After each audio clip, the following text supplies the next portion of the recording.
Hey, what's going on, everyone? This is Ritchie Thomas, Soldiers Coach, coming to you with today's episode. What I would do, my top 10 ways I would spend or invest my deployment money. Let's get right to it and roll that beautiful bean footage. That's good.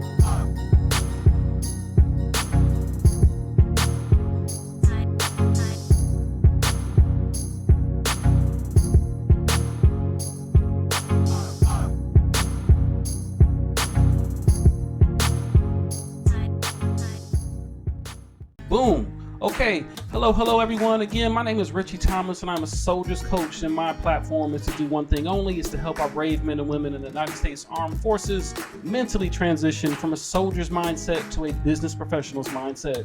Why? Because you cannot wear that uniform forever, and we were trained for the combat battlefield and not the economic battlefield.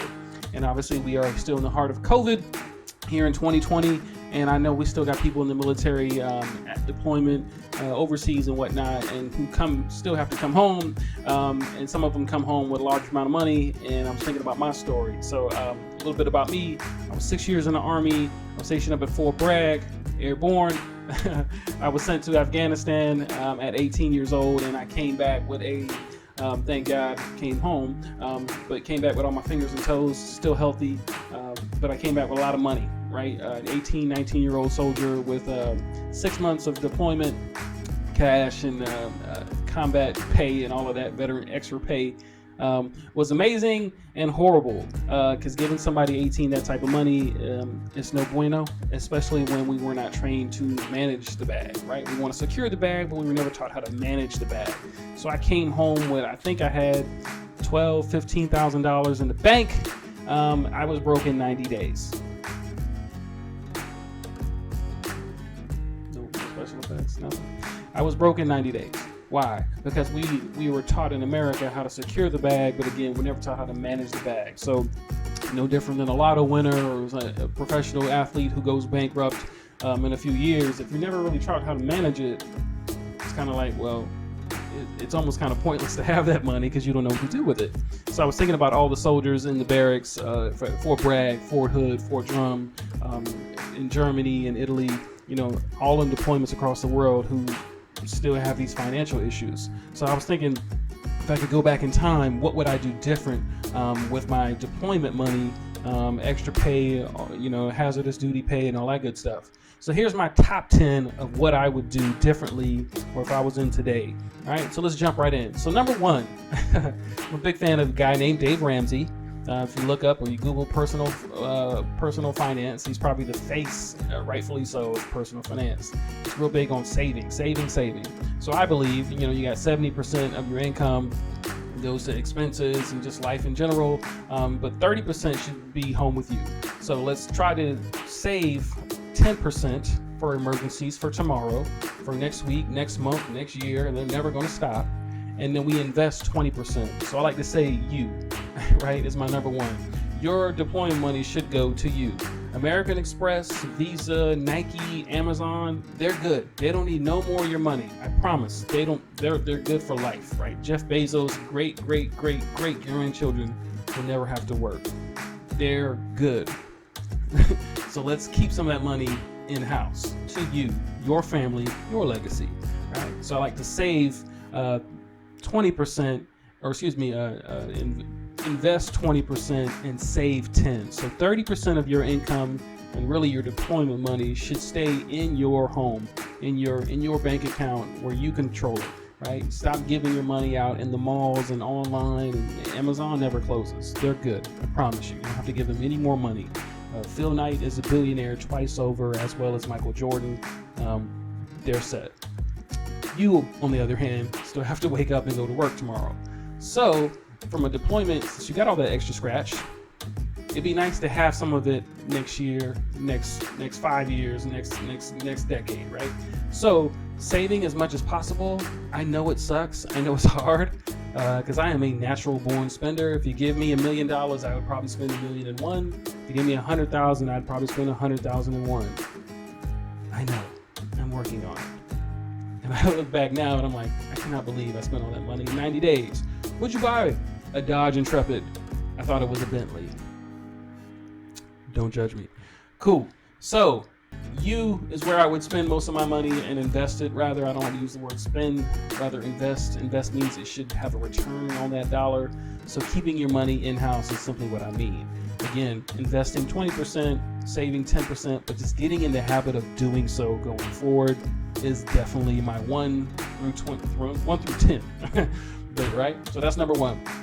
Number 2, a little bit more in depth, is simply invest. So everybody's got this, the $1 million computer, the iPhone in your pocket, and everybody's favorite app all of a sudden is Robinhood, and we all want to invest, and we going to get rich quick scheme. The problem is Robinhood is not DraftKings, it's not FanDuel. And we treat it like that. So we get a hot tip on a stock and then we put all this money and you lose it in 72 hours. You'll have to understand, like, Robinhood is amazing, it's awesome, but it gives you access that you've never had before. And what it's about is it's a brokerage account, it's an investment account. So 10, 20 years ago, you couldn't have a Robinhood because you had to have at least $2,500 or $5,000 to open up an account to go invest in the stock market. And Robinhood was like, nah, we're not doing that. We're going to waive that $5,000. We'll let you trade at will. So it allows the common man to invest in Fortune 500 companies, which is really, really awesome. But it's also really, really scary if you don't know what you're doing. Are you certified in economics? Are we educated in economics? Are you experienced in economics? You probably shouldn't be throwing money around in Robinhood, right? I get it, it's fun. I love doing it myself, but it's like a play money, right? I don't do a heavy money there. So what I say invest, what I really want you to do is before we throw money in Robinhood, I want you to get a financial planner, a financial advisor. Somebody who's educated, certified, and experienced is a key word there, right? Because you get paid to manage and solve problems, not on your college degree, but who's experienced in the stock market and investments. If you don't know how to do your own hair, don't cut your own hair. If you don't know how to fix your car when it breaks, like, you're not a mechanic, don't try to fix it. If I have a cavity, I go to a dentist, I don't do it myself. It's no different with the stock market. Like, you're not an investor. Like, you haven't been doing that for 10, 20 years, getting returns. Like, do people pay you to manage their money? Then don't play with that, right? So that deployment money's there. I mean, you sacrifice from your family, your time. I mean, put your life on the line. Like, the smartest thing you could do is give it to an expert and let them invest it for you. So find a financial planner. You are not an investor. A successful one, right?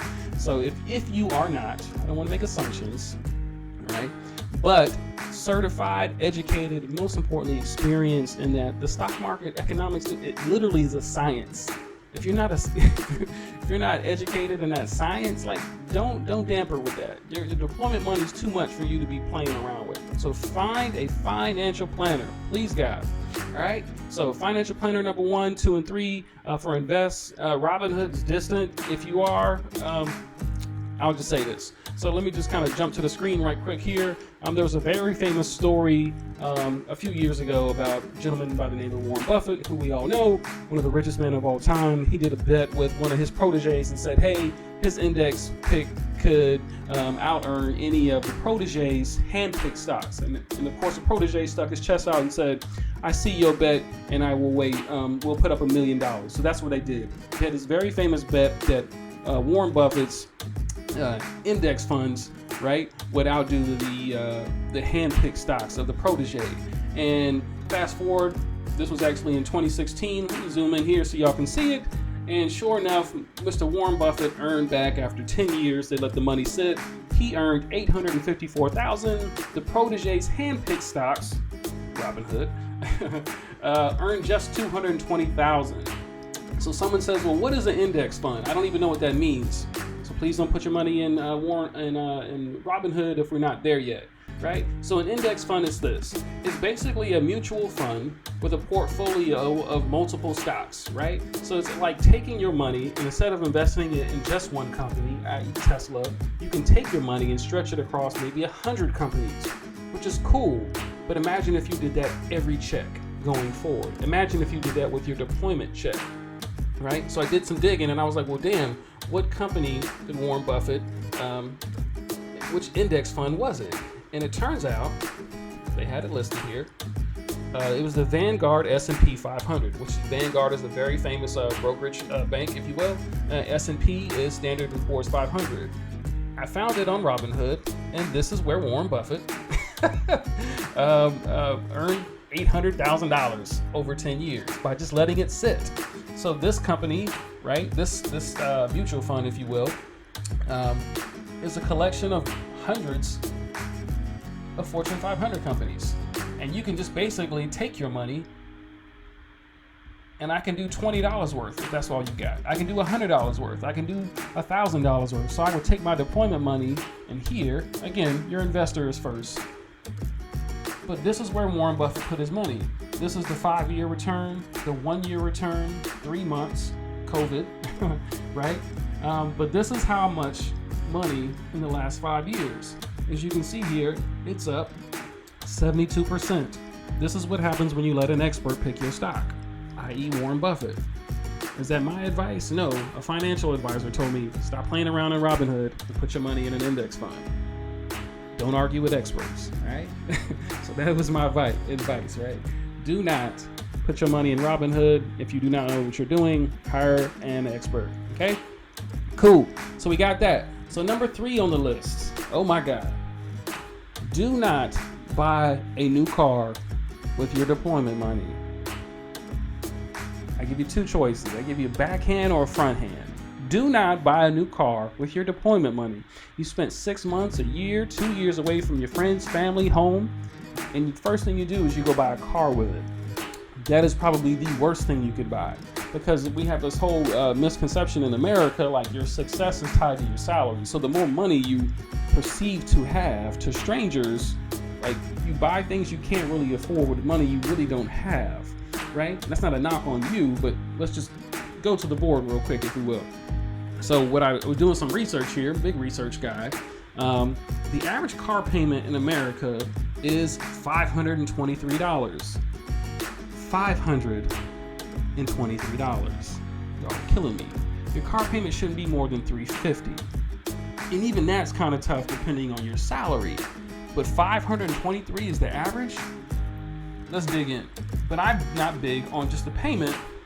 I'm real big on TCO, total cost of ownership. In other words, what is that car really costing me?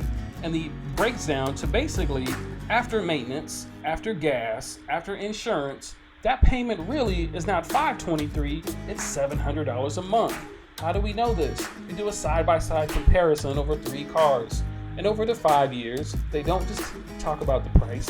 They don't just talk about the financing. They don't just talk about taxes and insurance, but gas, and the maintenance. And it's over 5 years, and all we look at is the payment. And that is absolutely crazy, because it's so acceptable, right? I come back to any military base after a deployment, and I see 300 Dodge Chargers and 200 Mustangs. I don't know what the obsession is with Mustangs. Like, let it go, all right? Let it go. If I had the money today, this is my wife's dream car. She wants a Range Rover, brand new, all the trimmings. Let's check out this sticker price here. This car, brand new, is $127,000. 2021 Range Rover, right?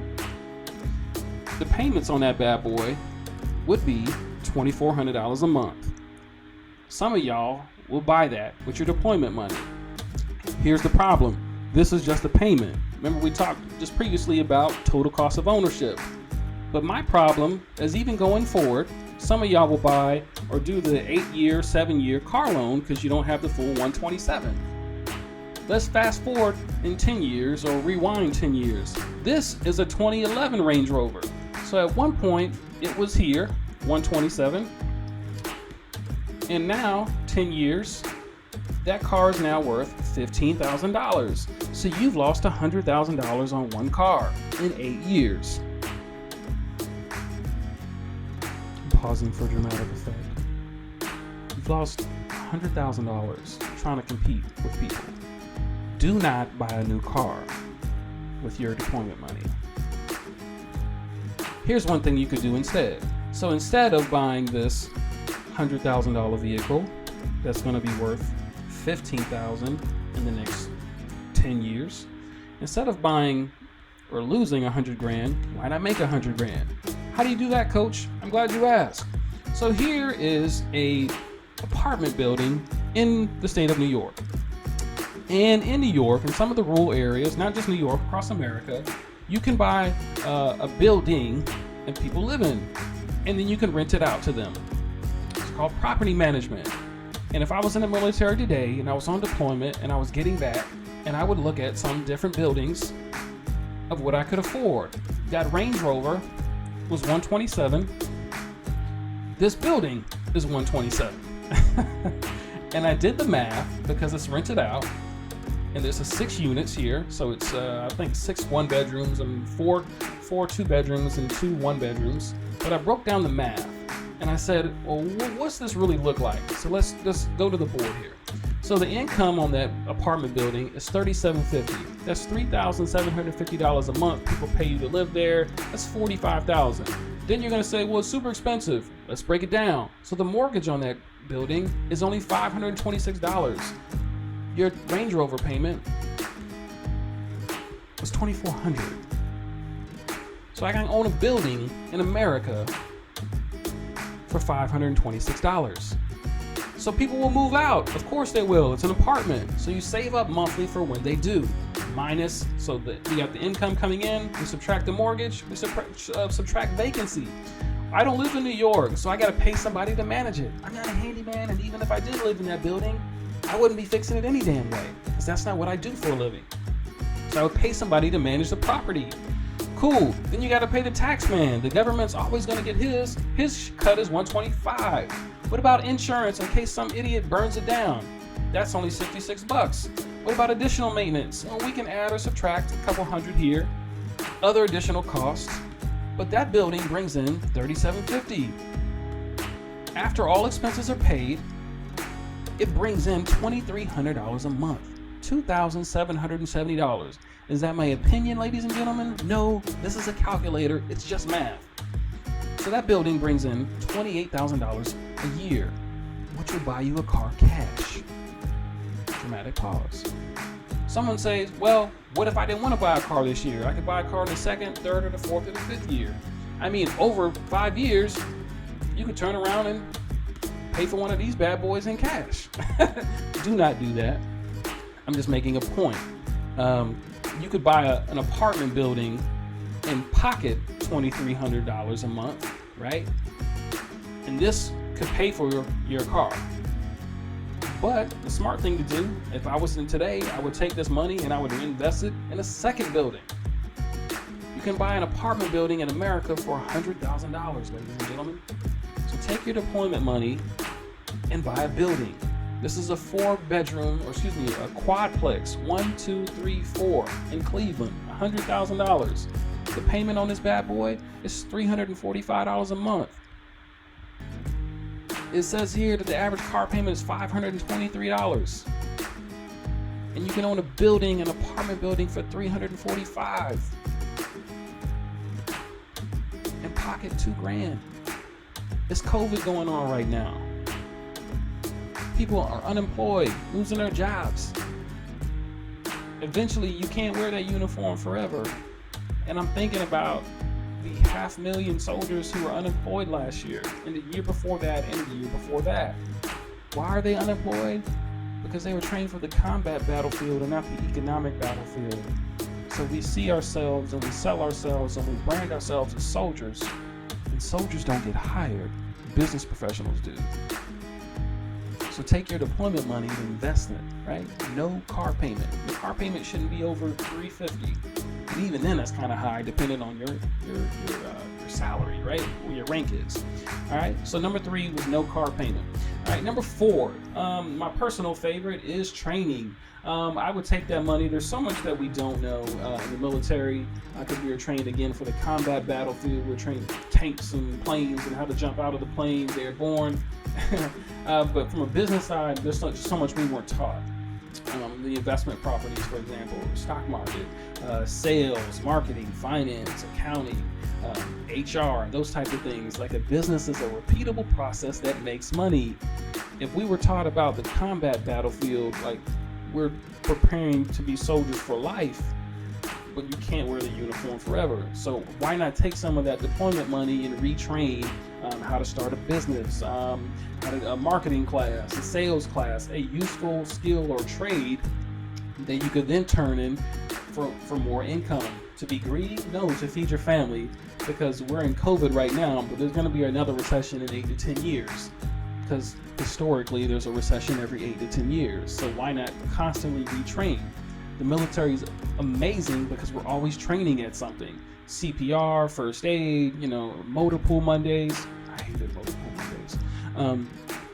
But why not retrain in something that can put money in your pocket for your economic future, right? Economic safety of the future. You should be able to pay your rent or your mortgage 3 to 5 different ways. How do I know this? The average millionaire has 3 to 5 sources of income. How many do you have?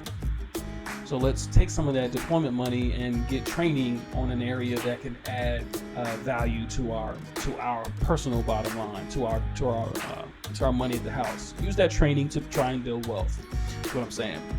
Cool. So number 5, I just kind of said this already, but I'm gonna hit it again, is real estate strictly. I know I talked about no car before, but strictly looking at real estate, kind of just back to the board here. Let me flip back this on. If we looked at one of these units, this is one of my favorite ideas. It's called house hacking. So ideally, you could live in one unit and rent out the other. So I could rent out this one, and this one. I could live in here and rent out here, here, and here. Go back to our building in New York. We could live in one of these buildings, after we get out, or if there's probably one close to the base, you could live in one and you could rent out the others.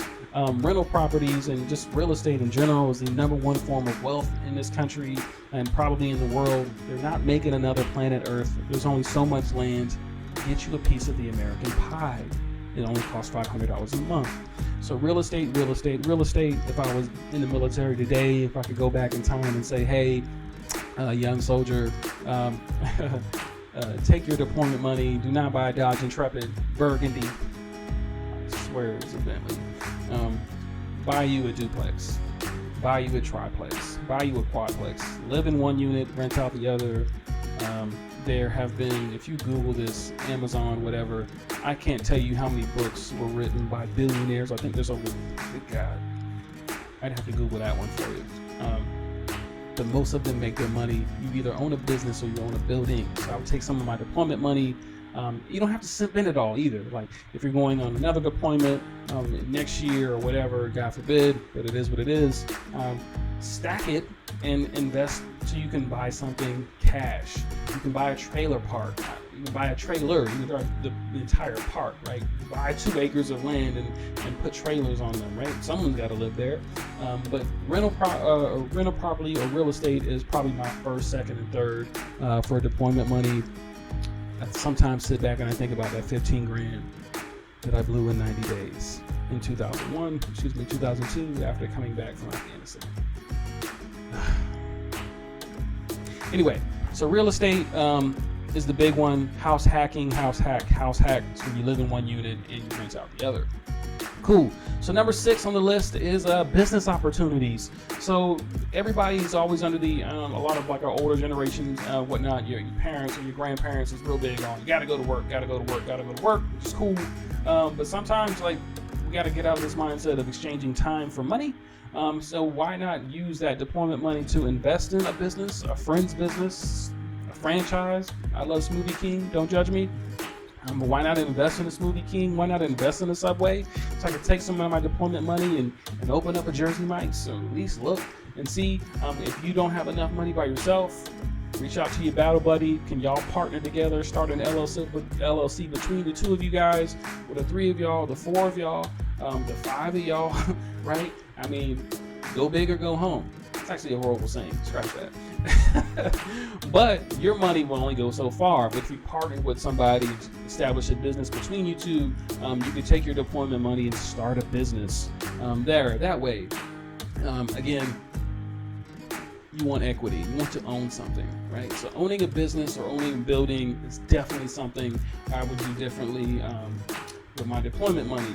Number 7 on the list is community. I can't say this no other way, but iron sharpens iron. Pigeons hang out with pigeons. Eagles hang out with eagles. Flamingos hang out with flamingos. If you think about, if you're a college football fan, Alabama, Ohio, Clemson, those type of schools who won, their draft is so important, right? They want to make sure that they recruit the top 5 prospects. It's like those, the best of the best, like they push each other. So sometimes, like when you take the uniform off, you might go back to wherever you were from, right? Your small town, your home, or whatever. You might be reaching for a community, like to help you, push you, pull you. But we fail when we take the uniform off because our accountability is not there anymore.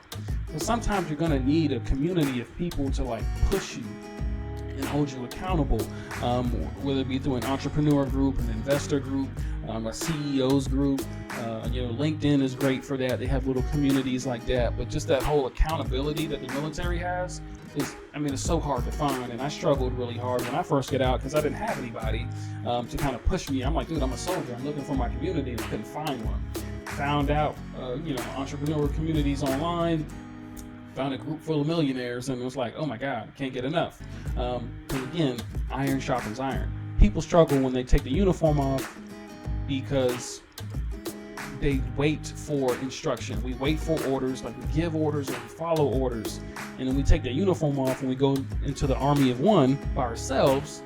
It's kind of like, where's our community? So we struggle, right? We struggle with employment. We struggle with mental illness, depression, PTSD. It's like, yo, where's my tribe? Like, find your tribe. Sometimes you're gonna have to pay for that tribe, and you should, right? Cool. So community is so important.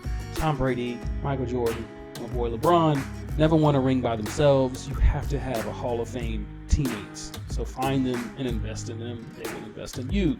Number 8, on that same point, this is a sports thing. Jordan, Tom Brady, Alabama, Michigan, Ohio, they all have one thing in common. They all have Hall of Fame coaches. So number 8 is find a coach. Find a coach. Find a coach. Take that deployment money and invest it with a coach. Somebody who's going to push you, pull you in the area of your life where you need improvement. You may need a coach for your marriage. You may need a coach for your finances. You may need a coach for your personal career. You may need a coach for your self-education or professional education. But you'll need a coach, like somebody who sees the bigger picture for you. You can't see the picture when you're in the frame. So finding a coach, Michael Jordan wouldn't have won one ring without Phil Jackson, and he didn't, right? If we just look at Alabama, it's no secret, like they keep winning. They have this unbelievable coach, and the players have changed every year for the last 10 years, and one thing is the same, is the coach. Hall of Fame coaches have a Hall of Fame system. Who's your coach? What's their system? Once you decide to get out of the military, because you can't wear the uniform forever, right? So number 8 is I would find a coach, multiple coaches. I think the average NFL team has 19 coaches. You need a coach for every area of your life. Find your coach.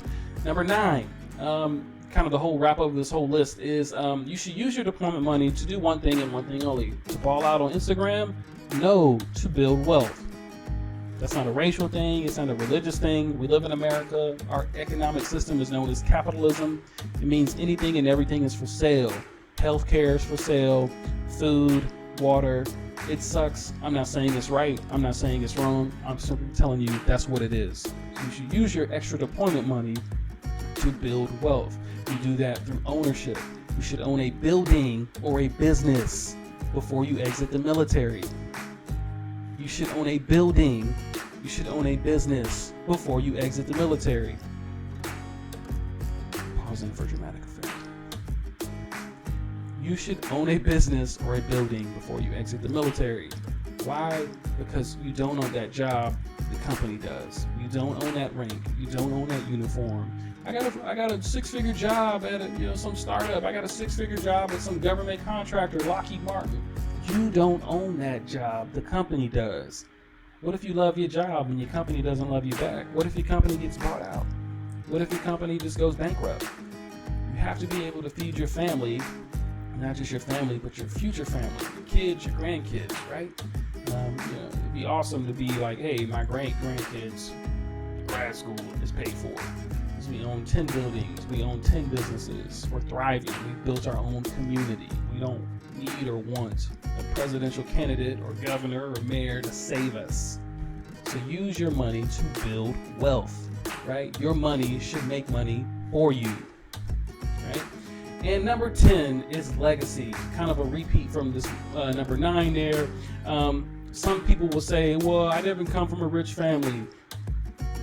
Well, a rich family should come from you, because you should take your deployment money and use it effectively. And the best way to do that is investing in a business or investing in a building. Real estate and business. I don't know anything about business. Cool, we'll take your deployment money and invest in a franchise that's a proven business model. Chick-fil-A ain't never going out of business. The CEO or the founder of Chick-fil-A died a few years ago here in Atlanta. They're doing great, right? They ain't missed a beat. They was open at COVID, got the gloves on, the mask, social distance. They was still taking numbers. Waffle fries will be up. Thank you for your service. What? So, but legacy, right? How are you making sure that your great grandchildren will be good? Because life will continue to be unfair. We got racism, we got sexism, we got ageism. I mean, they will discriminate on your religion, your size, your shape. There's 100 different reasons for people to discriminate against you. I want you to make sure your deployment money ensures that your family will be okay 50 years from now. They can't do that if you buy a Mustang or Dodge Intrepid. If I had took that 15 grand and invested in Apple stock today in 2002, do you know what it would be today? That number hurts, but it's real. And I can look at it like it's a very expensive lesson, right? So that's my top 10. Actually, let me pause for a second. Let's add 2 bonus. We add 2 bonus? 2 bonus. Cool. Let me do one more before the legacy. I think the next one too, just to consider, I would always save some money. I know we said number 1 was, saving 20, investing 20% and saving 10. But the one thing when I say save, you never know what the future is going to hold. Some people say you're either in a storm, just getting out of a storm, or heading into another storm, right? So one thing I would always say, in case you do exit the military and you have a bachelor's, you don't have a bachelor's, you may need an MBA for a job or position that you want, and maybe just personal satisfaction, like I want to finish that MBA. So using my deployment money as to cover a cost of an MBA program, maybe for my kids or for my spouse. Spouse wants to go to like law school or something. Saving some of that deployment money for next year, for 5 years, for 10 years. You don't know. Like, is there ever a time in your life when you wouldn't need an extra 10 grand or 20 grand or 30 grand? Ever, right? So you don't know what tomorrow will bring. And, I'm in a position now where I had to come out of pocket to pay for an MBA program versus I had deployment money there, could put it in Apple stock, pay for my grandkids to go to grad school, right? But I didn't do that. So think about future education goals for you, but your kids as well, and again, like your spouse. So MBA program covering some of that. Everybody I know would want to probably go to an MBA program if money wasn't an option, right? So the next bonus is to fund your future business. Some of you may love a job in the future. You may hate your job, but what if your spouse wants to start a company, or your kids have a great business idea? Like, could you take the deployment money now and start a business for your kids? Could you fund your future business for your children? I personally believe that, again, said this 10 times, say it 10 more, you should not exit the military unless you have a business or a building in your name. So it would be nice to have that startup cash to do just that. So that's my real top 10, what I would do with my deployment money if I was still in the military today, how to properly invest and spend it, with 2 bonus points for you. Whew. Ladies and gentlemen, my name is Ritchie Thomas, and I'm a soldier's coach. I'm reminding you that you are forever a soldier, but you are really a business professional. And I'm saluting your mind, body, and soul. And I would tell you peace out, but the reality is most of y'all need peace in. Thank you.